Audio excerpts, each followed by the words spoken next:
नमस्कार, आप देख रहे हैं हर खबर और मैं हूं आपके साथ अमित शर्मा। सदन में रजिस्ट्रियों में गड़बड़ी का मामला आज जमकर उठा, जिस पर जवाब देते हुए मुख्यमंत्री मनोहर लाल ने कहा है कि जो गड़बड़ियां हुई हैं वो हमने माना नहीं बल्कि जाना है, क्योंकि उसको हमने खुद पकड़ा है। साथ ही कहा कि मामले में कार्रवाई की गई है और आगे भी कार्रवाई की जाएगी। ये गड़बड़ी करने वाला गिरोह अभी नहीं बल्कि पहले से ही है।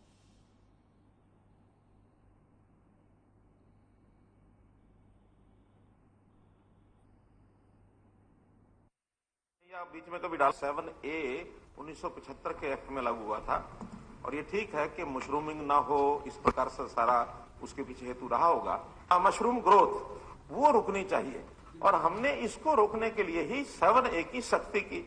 जहां तक कंप्यूटेशन की बात है, ये हमने की है सितंबर 2024 में।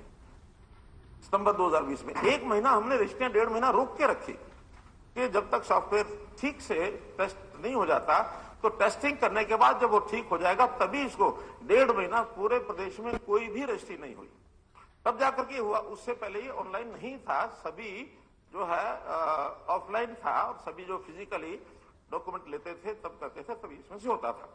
हमने 2017 से ये जो सारा डाटा मांगा है, जिसके बारे में हमारी बहन किरण जी कह रही हैं कि हमने माना कि 60,000 के लगभग रजिस्ट्रियां जो है इसमें 7A की गड़बड़ हुई है। हमने माना नहीं है, हमने ये जाना है।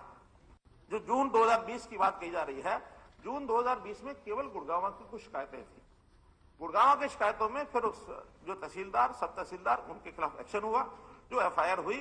13/8/20 को हमने सभी जो FCR यानी हमारे जो डिविजनल कमिश्नर्स और नीचे उनको जिनको हिदायतें दी कि अब आप ये बताइए हर एक तहसील में कितनी कितनी 7A की डिप्टी कमिश्नर, 7A की कितनी कितनी डिविजनल कमिश्नर को बताया कितनी कितनी इसमें फ्लड हुआ है।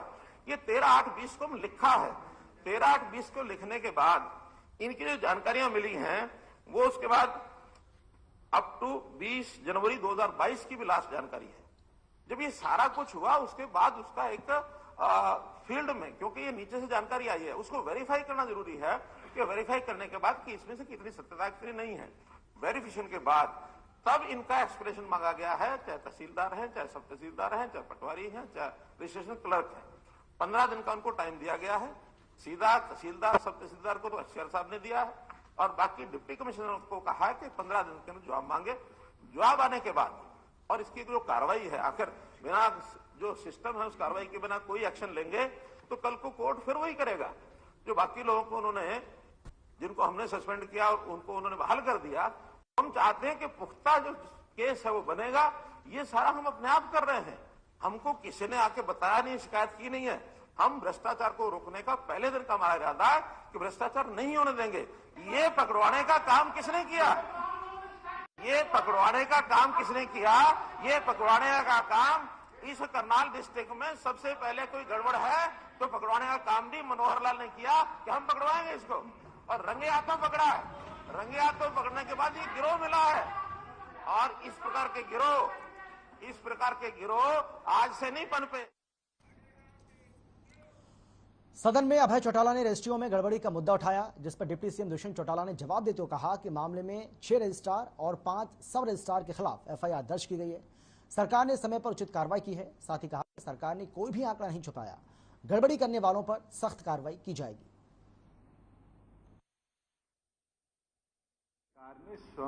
हमारी सरकार ने स्वयं एक लूप होल जो था उसको पकड़ा, उसकी इन्वेस्टिगेशन गुड़गांव से शुरू करी और गुड़गांव में तहसीलदार, नायब तहसीलदार से लेकर रेवेन्यू क्लर्क हो या पटवारी, उन सब के खिलाफ एक्शन इनिशिएट किया और उसका विवरण इस सदन में 2 बार पहले भी इन डिटेल दिया गया। उस इंक्वायरी को हमने 2020 के अंदर पूरे प्रदेश भर के अंदर 17 से लेके और 20 तक का जितना भी डाटा था उसको कलेक्ट करने के लिए दिया और हर डिविजनल कमिश्नर ने अपना डाटा कलेक्ट करके कि बिना 7A की NOC कि कितनी रजिस्ट्रियां हुई है वो डाटा विवरण सरकार को दिया गया। उसके अंदर बहुत सी ऐसी लैंड है जो एग्रीकल्चर है, उस समय के हिसाब से जो लैंड का 2 कनाल एरिया होता था उसके अंदर परमिटेड थी, डिप्टी कमिश्नर्स को 15 दिन का समय दिया गया है कि तमाम तहसीलदारों को उन डिटेल्स के साथ उनसे शो कॉज नोटिस के साथ जवाब मांगा जाए। जहां जहां गड़बड़ी पाई गई है उसके खिलाफ रूल 7 जो सर्विस हरियाणा सिविल सर्विसेज के हैं उसके तहत कार्रवाई करें। आपने स्वयं देखा कि किस प्रकार से पिछले दिनों पटवारी साथी भी धरने पर बैठे और कारण यही था कि उनको भी शो कॉज नोटिस दिए गए कि अगर किसी प्लॉट के अंदर सड़क निकल गई, पहले वो एग्रीकल्चर थी अब गैर मुमकिन दिखा दी गई और उसके अंदर फिर रजिस्ट्रेशन हुई और वो अगर लैंड यूज 1 साल के अंदर अंदर 2 बार बदला तो उसके खिलाफ कार्रवाई हम निश्चित तौर पर करेंगे। और डे 1 से 2017 की 3 अप्रैल से जब से ये प्रोसेस में चेंज हो गई ये डीड रजिस्ट्रेशन हुई है, जितनी डीड्स कोई सरकार ने आंकड़े नहीं छुपाए, एक एक तथ्य सरकार ने पटल पर भी रखा है और एक्शन लिया तो डिप्टी कमिश्नर्स के लेवल से आगे भी देने का काम है। जहां मान्य सदस्य ने तहसीलदारों की बात करी, किसी के पास कुंडरी का चार्ज है, उसके साथ वाली तहसील का चार्ज है। आज प्रदेश के अंदर तहसीलदारों की कमी है। 18 नए रिक्रूट आए हैं, उनको भी हमने तुरंत में फील्ड में भेजने का काम किया है। गुड़गांव में कमी इसलिए है कि गुड़गांव के 3 सब रजिस्ट्रार 5 ज्वाइंट रजिस्ट्रार्स को हमने सस्पेंड किया और सस्पेंशन के बाद जब वो अपने 6 महीने के पीरियड के बाद रीइंस्टेट हुए तो उनकी फाइल पर लिखा गया कि वो कभी भी एनसीआर के जो ये 4 जिले दिल्ली के सराउंडेड हैं जहां बड़ी तौर पर मशरूमिंग हो रही है उन जिलों में पोस्ट नहीं हो सकते। नए रिक्रूटेड जो तहसीलदार थे उनमें जल्द उन तहसीलों में नियुक्ति कर दी जाएगी और जो एडिशनल चार्जेस हैं अगर मान्य सदस्य को किसी 1, 2, 3 व्यक्ति के ऊपर आपको लगता है कि वो ज्यादा एडिशनल चार्ज लिए बैठे तो मेरे को डाटा दे सकते, तुरंत उनके एडिशनल चार्जेस हम विड्रॉ करेंगे। विधानसभा के बजट सत्र का 7वां दिन काफी हंगामेदार रहा। इस दौरान उप मुख्यमंत्री दुष्यंत चौटाला ने विपक्ष के सवालों के जवाब देते हुए कहा कि फरीदाबाद एयरफोर्स स्टेशन से 100 मीटर की दूरी तक अब रजिस्ट्री हो सकेगी। इसके लिए 48 घंटे के अंदर जमीन के रजिस्ट्रेशन की प्रक्रिया शुरू कर दी जाएगी। Registration of instruments under section 7 the registering authority govern under the works of registration of instruments under section 17 and 18 of Registration Act 1908. After scrutinized document presented to him, the registration is in view of provisions contained under section 21, 22, 23, 24, 28, 32, 33, 34. Sir, they are governed under section 21, 22, 23, 24, 28, 32, 33, 34, 35 of the Registration Act 1908. That is, before acceptance of any instrument of transfer of any property, he has to see whether the proper description of property has been defined in the instrument.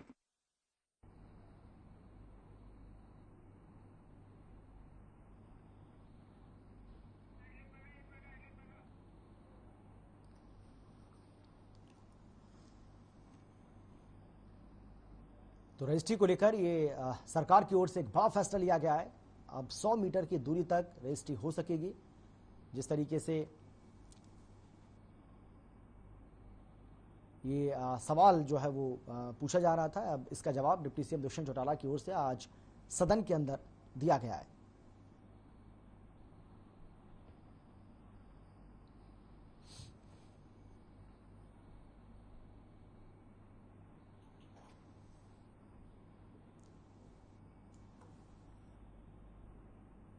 Govern under the works of registration of instruments under section 17 and 18 of Registration Act 1908. After scrutinized document, the registering authority govern under the works of registration of instruments under section 17 and 18 of Registration Act 1908. After scrutinized document, the registering authority govern under the works of registration of instruments under section 17 and 18 of Registration Act 1908. After scrutinized document, the registering authority govern under the works of registration of instruments under section 17 and 18 of Registration Act 1908. After scrutinized document. हाल ही में हुए 5 राज्यों के विधानसभा चुनावों में कांग्रेस की हार पर विधायक नीरज शर्मा ने तंज कसा है। फरीदाबाद एनआईटी से विधायक नीरज शर्मा ने हार का ठीकरा कांग्रेस हाईकमान पर फोड़ा। नीरज शर्मा ने कहा कि कांग्रेस बीजेपी के खिलाफ लड़ रही है या फिर अपने नेताओं के साथ लड़ रही है, ये समझना मुश्किल है। और क्या कुछ कहा, आप सुनिए। 5 राज्यों में हुए चुनावों के नतीजे सबके सामने आ चुके हैं। 5 में से 4 राज्यों में भारतीय जनता पार्टी अपनी सरकार बनाने जा रही है, तो वहीं पंजाब के अंदर आम आदमी पार्टी अपनी सरकार बनाने जा रही है। ऐसे में भारतीय जनता पार्टी द्वारा कांग्रेस मुक्त भारत का नारा सच साबित होता हुआ दिखाई दे रहा है। इसी विषय पर चर्चा करने के लिए हमारे साथ इस समय मौजूद हैं कांग्रेस के फरीदाबाद एनआईटी से विधायक नीरज शर्मा। सर, किस तरीके से देखते हैं एक बहुत बड़ी हार जो है वो देखने को मिली है? नमस्कार दोस्तों, देखो हार जीत तो जिंदगी का पहलू है, कभी जीतेंगे कभी हारेंगे। बाकी जहाँ तक बात है कांग्रेस मुक्त की, आप ये मान के चलिए जब तक हम जिंदा हैं हमारे देश की जनता कांग्रेस को अपने से अलग नहीं करेगी, क्योंकि कांग्रेस एक पार्टी नहीं, एक विचारधारा है। और कांग्रेस पार्टी ने देश को आज़ादी दिलाई है। लोगों की नसों में कांग्रेस पार्टी बहती है, कांग्रेस पार्टी की विचारधारा बहती है। तो ये चीज़ तो संभव ही नहीं हो सकती कि कांग्रेस मुक्त हमारा देश हो। कांग्रेस के अंदर बहुत अच्छे अच्छे कार्य हुए हैं, ऐसी बात नहीं है। ठीक है, आज वक्त माहौल है और थोड़ा सा कहीं कुछ कमियां थी, गैप था। और इन हार से और ख़ास तौर से कल मैंने बयान दिया और अनुशासन की मैंने बात की, रामायण की चौपाई भी सुनाई। विनय न मानी जल्दी जल जड़ गए 3 दिन बीत, बोले राम सकोप तब भय बिन होए न प्रीत। और वो मेरी रामायण की चौपाई ऐसे मेरे आला कमान तक पहुंची। आज मुझे बड़ा खुश है कि आला कमान ने हमारी ने तुरंत निर्णय लिया। यही कांग्रेस का वर्कर चाह रहा है, यही कांग्रेस का बच्चा चाह रहा है। पार्टी ऐसे निर्णय ले 1 2 3, देखिए कांग्रेस पार्टी फिर खड़ी होगी। 77 में भी हमने इससे बुरे हालात देखे हैं, ऐसी बात नहीं है। उसके बाद भी पार्टी आई। बीच में कुछ था, कुछ ऐसे लोग घुस गए थे हमारी पार्टी में, कचरा टाइप के। कांग्रेस पार्टी सफाई अभियान पे लगी है और जिस हिसाब से आज 5 प्रदेश अध्यक्षों के इस्तीफे लिए हैं, बहुत अच्छी पहल है, बहुत अच्छी शुरुआत है। ऐसे भी कांग्रेस पार्टी को आगे भविष्य में बोल्ड और सही निर्णय लेने चाहिए, खासतौर से हमारे हरियाणा के बारे में भी लें। कारण 8 साल से हमारा संगठन नहीं है और बिना संगठन के सब समझते हैं कि पार्टी को चलाना, कार्यकर्ता खड़ा करना। 31 विधायक हम चुन के आ गए, ये तो कोटि कोटि नमन है हरियाणा की जनता के चरणों में कि बिना संगठन के भी हमारी पार्टी 31 सीट जीती। तो आप कांग्रेस मुक्त की तो बात भूल ही जाओ। यही संगठन होता तो आज हमारी सरकार होती, बहुमत हमारे साथ होता, लोग हमारे साथ होते। किस तरीके से देखते हैं आखिरकार कहां पे चूक रह गई कि 5 राज्यों में पूरी तरह से सफाया जो है वो कांग्रेस पार्टी का हो चुका, कहां पे चूक हुई है? देखिए, एक तो कोरोना रहा, बीच में संवादहीनता रही, वर्कर की बात आला कमान तक नहीं पहुंच रही थी। पर जैसे ही आवाज पहुंचनी चालू हुई, आज हमारी कांग्रेस अध्यक्षा ने जो फैसला लिया ऐतिहासिक, और धीरे धीरे ये काम हो जाएंगे। बस संवादहीनता की कमी है। जैसे इंदिरा जी के टाइम में होता था, दरवाजे 24 घंटे खुले, एआईसीसी में जाओ, जब चाहे मिल लो, जिससे मिल लो, जहां मिल लो। ये संवादहीनता खत्म नहीं हुई और वर्कर फिर जुड़ गया पार्टी के संग, फिर मान सम्मान बढ़ गया और पार्टी हमारी आगे बढ़ गई। अगर भारतीय जनता पार्टी की बात करें तो एक संगठन के साथ साथ पन्ना प्रमुख तक जो है वो वहां पे बनाए जा चुके हैं। और अगर कांग्रेस की बात करें, जिस तरीके से आपने कहा कि संगठन को विस्तार नहीं किया, संगठन को एक तरह से समृद्ध करने की कोशिश नहीं की गई, और साथ ही साथ विधायकों को जिस तरीके से जब कोई विधायक जीत कर आता है, किसी प्रदेश में सरकार बनती है, उसके बाद से लेकर अब तक जो है, अगर हम हरियाणा कांग्रेस की बात करें तो एक बार भी समूचे विधायक 31 के 31 विधायक जो है आला कमान से नहीं मिल पाए हैं। इससे कितना फर्क जो है और क्या मैसेज जो है वो कांग्रेस के वर्कर्स के अंदर जाता है? देखिए, वो गलत मैसेज था और हमें पक्की उम्मीद है कि हमारा हाईकमान अब इस दिशा में भी गौर करेगा। अच्छा, दूसरा होता क्या है कि देखो, ये general secretary incharge, general secretary organisation, party के अंदर और बड़े बड़े पोस्ट इसलिए दी जाती है कि सोनिया जी उम्रदराज भी हैं, पीछे बीमार भी रही, कोरोना भी है, कि बाकी लोग मिले। मैं एक वाकया बताता हूँ। हम लोग 5 एमएलए गए एआईसीसी में जनरल सेक्रेटरी साहब से मिलने, और बड़ा दुख हुआ मुझे। उन्होंने अपने घर का समय दिया और उनमें से एक एमएलए साथी तो हमारे ऐसे थे, उम्रदराज, 4-5 बार के विधायक, मंत्री रह चुके। भाई साहब उनके घर में हमारे जूते बाहर रखवा दिए गए। ठीक है, घर में साफ सफाई होनी चाहिए, हम उसके भी डिसफेवर में नहीं है, पर जब आपने अपने गेस्ट के जूते बाहर रखवाए हैं, आपको अपने भी जूते उतार के उस ड्राइंग रूम में आना चाहिए। और मुझे लगता है कि ऐसे जितने भी व्यक्ति हैं जिन्होंने कार्यकर्ताओं को मान सम्मान नहीं दिया, कार्यकर्ताओं की बात नहीं सुनी, उन सबकी आंखें लगेंगी। और बेहतरी की गुंजाइश हमेशा होती है जिंदगी में, और जो आदमी गलती सुधारे बहुत अच्छी बात है। तो अगर बात करें स्टेट लेवल पे कांग्रेस की क्या कुछ प्रोसेसिंग रही है, अगर खास तौर पे हिमाचल, हरियाणा, पंजाब की बात की जाए तो बहुत ज़्यादा गुटबाजी जो है वो देखने को मिलती है।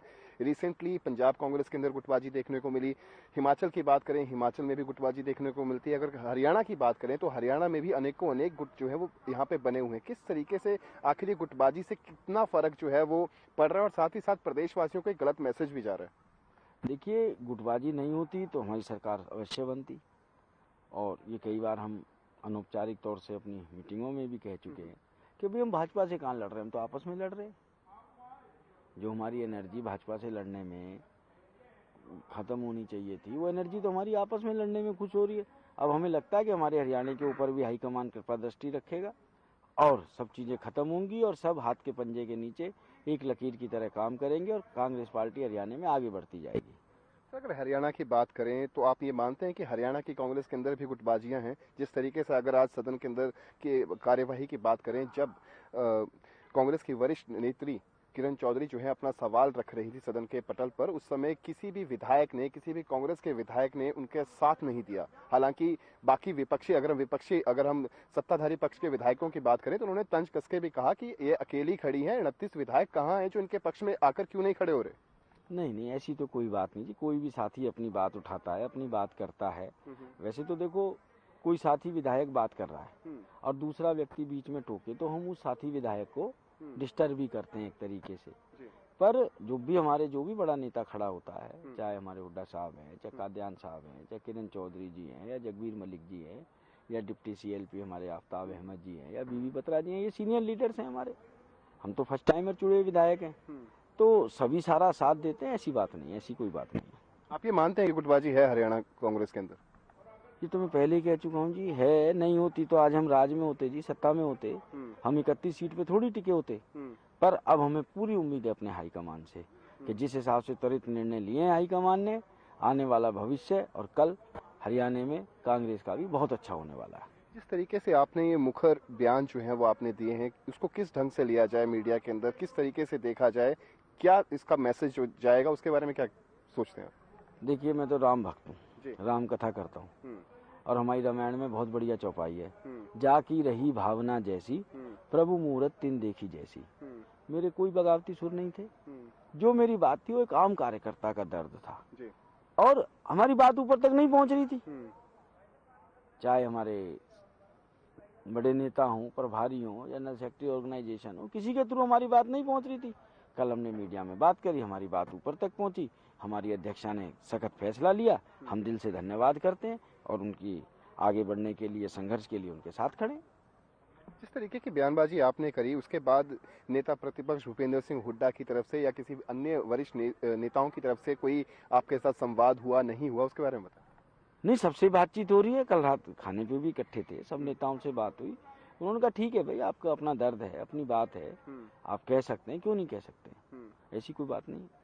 किस तरीके से देखते हैं सर कि आने वाले समय के अंदर जो है इसी वर्ष हिमाचल, कर्नाटका और गुजरात के अंदर जो है चुनाव होने जा रहे हैं, जो 5 राज्यों के प्रदेशाध्यक्षों को बदला गया है, क्या मैसेज जो है वो जाएगा और कितना स्ट्रांगली जो है, क्या कांग्रेस कम बैक कर पाएगी या नहीं? बिल्कुल करेगी जी, और उससे पहले तो हमारे यही नगर निगम का चुनाव है, मैंने उसको लेके बात करी थी, और नगर पालिकाओं के चुनाव है, उन्हीं में आपको बेहतर रिजल्ट देखने को मिलेगा। दूसरे स्टेटों की तो मैं बाद में बात करूं, अपने हरियाणा में आपको पहले से बेहतर रिजल्ट देखने को मिलेगा। जी, बहुत बहुत शुक्रिया। तो ये थे हमारे साथ कांग्रेस के फरीदाबाद NIT से विधायक नीरज शर्मा, जिनको साफ लफ्जों में कहना है कि जिस तरीके से अन्य राष्ट्रीय राजनीतिक पार्टियां जो है वो अपने संगठन को मजबूत कर रही हैं, उसी दृष्टि से कांग्रेस को मजबूत करने की प्रक्रिया जो है वो शुरू नहीं हुई है। हालांकि देर आए दुरुस्त आए, कांग्रेस आलाकमान द्वारा 5 राज्यों के प्रदेशाध्यक्षों को तो जो है अब सस्पेंड कर दिया गया है। देखना दिलचस्प होगा कि आगामी चुनावों के अंदर जिस तरीके से हिमाचल, कर्नाटका और गुजरात के अंदर चुनाव होने जा रहे हैं, क्या कांग्रेस जो है वो कम बैक कर पाएगी या नहीं। चंडीगढ़ से हर खबर हरियाणा के लिए रवि चंदेल के साथ कैमरा पर्सन किशन। हिसार में एम्पिरिकल माइंड्स सोसाइटी में एक सेमिनार आयोजित किया गया और इस सेमिनार में भारतीय किसान यूनियन के राष्ट्रीय अध्यक्ष राकेश टिकैत ने शिरकत की। इस दौरान राकेश टिकैत ने मीडिया से बातचीत में कहा कि उनका आंदोलन सत्तासीन पार्टियां बदलने का नहीं था, वो तो आंदोलन के मास्टर हैं। उनके आंदोलन का ही असर था कि चुनाव में पार्टियों ने किसानों के मुद्दे को अपने मैनिफेस्टो में शामिल किया।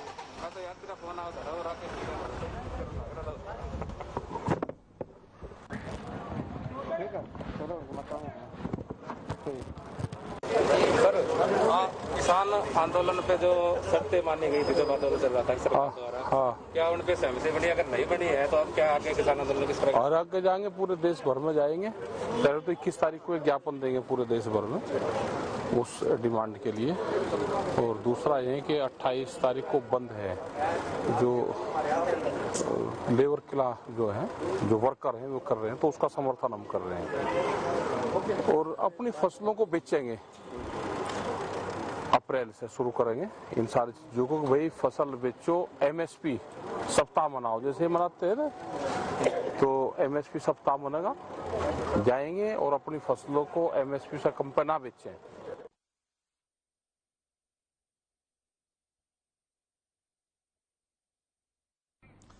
भिवानी के गांव रेवाड़ी खेड़ा में क्रिकेट प्रतियोगिता का आयोजन किया गया। इस कार्यक्रम में बतौर मुख्य अतिथि जेजेपी के राष्ट्रीय अध्यक्ष अजय सिंह चौटाला ने शिरकत की। इस मौके पर अजय सिंह चौटाला ने क्रिकेट प्रतियोगिता का शुभारंभ किया। इस दौरान अजय सिंह चौटाला ने कहा कि वो भी कभी खिलाड़ी थे और उन्होंने कई प्रतियोगिताओं में हिस्सा लिया है। साथ ही चौटाला ने पंजाब में आबादी पार्टी की जीत पर कहा कि ये प्रजातंत्र है और सभी को मेहनत करने का अधिकार है।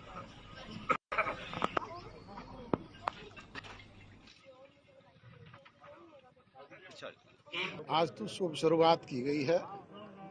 हम गांव-गांव जाकर के स्वयं, मेरी प्रभारी के तौर पे इस जिले की जिम्मेवारी है, गांव-गांव में जाकर के मेंबरशिप अभियान चलाएंगे। शहर के वार्ड स्तर पे जाकर के पार्टी के ज्यादा से ज्यादा निष्ठावान सिपाहियों को जोड़ने का काम करेंगे। अनेक प्रदेश के अलग अलग इश्यूज हैं। पंजाब के लोग बड़े लंबे समय से परेशान थे कांग्रेस की गवर्नमेंट से, वहाँ लोग बदलाव चाहते थे, बदलाव किया है।